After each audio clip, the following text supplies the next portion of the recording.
berpasangan dapat diartikan sebagai sebuah sampel dengan subjek yang sama namun mengalami dua perlakuan atau pengukuran yang berbeda, seperti subjek A mendapat perlakuan 1 kemudian perlakuan 2. Ini merupakan contoh soal untuk dua sampel berpasangan.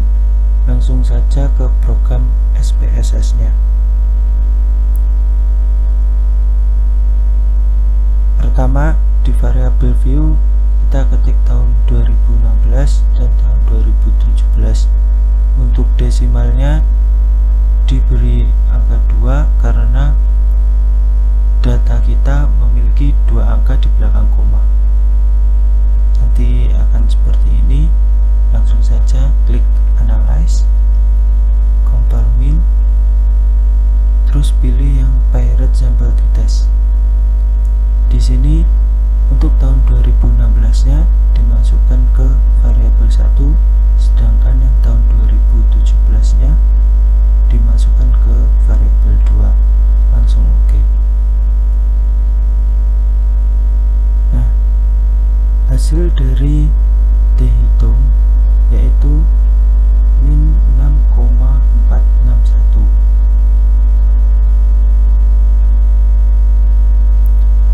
Hipotesis H0, persentase nasabah deposito pada tahun 2016 dan tahun 2017 setelah kenaikan suku bunga tidak berbeda.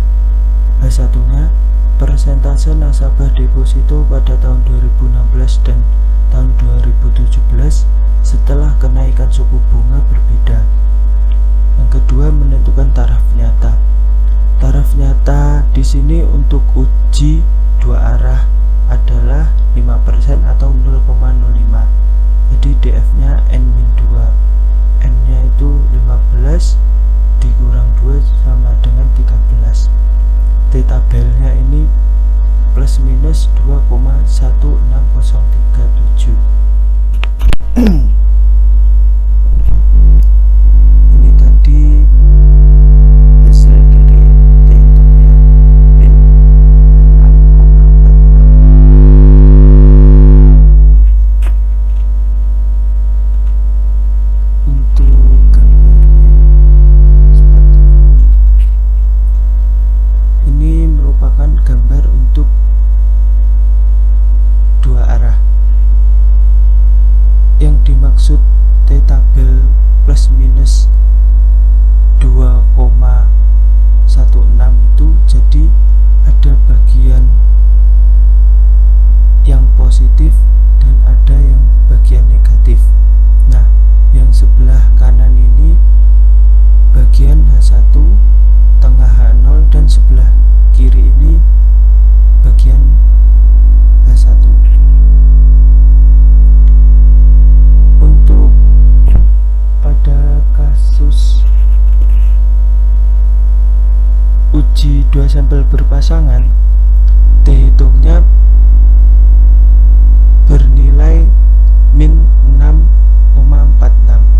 Jadi posisinya di sebelah kiri dan menerima H1. Untuk interpretasinya, nilai T-hitung terletak pada daerah menolak H0. Hal ini menunjukkan terdapat cukup bukti untuk menerima H1 sehingga dapat disimpulkan bahwa persentase nasabah deposito pada tahun 2016 dan 2017 setelah kenaikan suku bunga berbeda.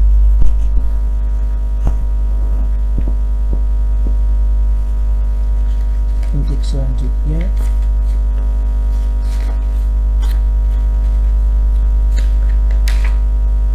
uji beda dua sampel bebas.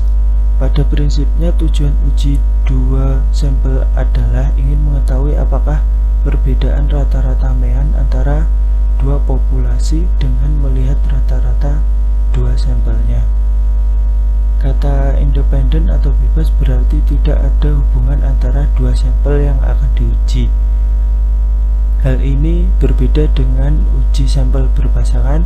Justru satu kasus diobservasi lebih dari sekali.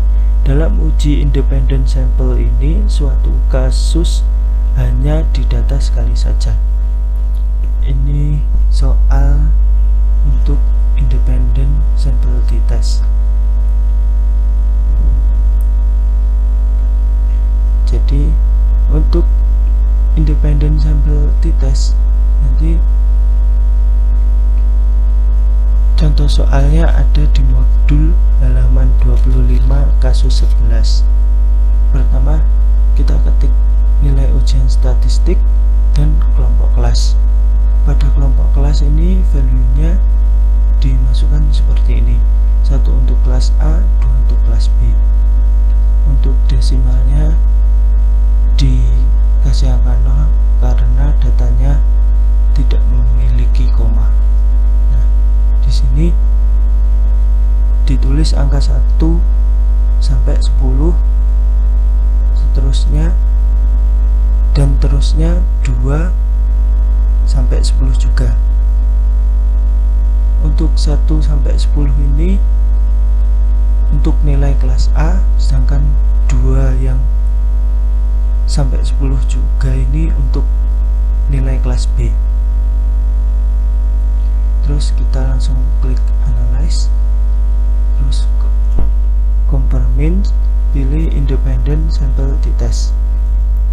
Di sini untuk nilai ujian statistiknya dimasukkan ke test variable, sedangkan kelompok kelasnya dimasukkan ke grouping variable. Terus kita klik define group, grup 1 diisi angka 1, grup 2 diisi angka 2, terus klik continue, oke. Nah, untuk T hitungnya itu hasilnya 3,490. Terus menentukan hipotesis untuk H0, penelitian perbedaan nilai ujian statistik kelas A dan B tidak berbeda.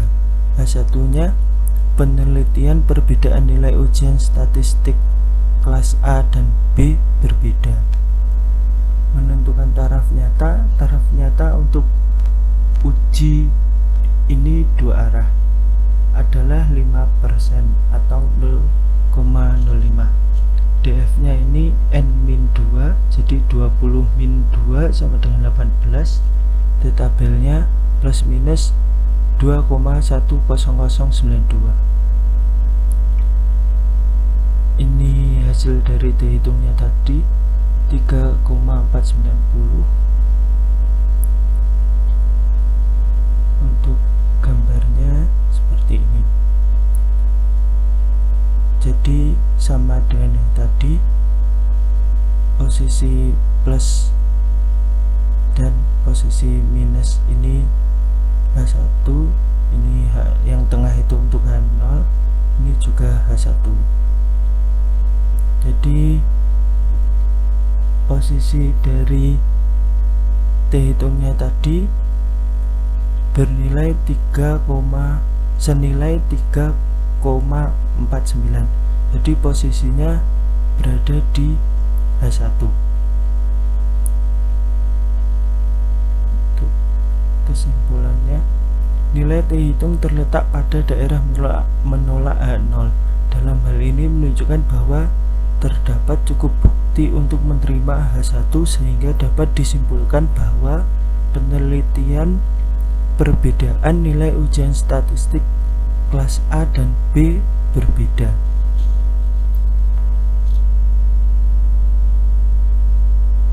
Ini untuk tugasnya.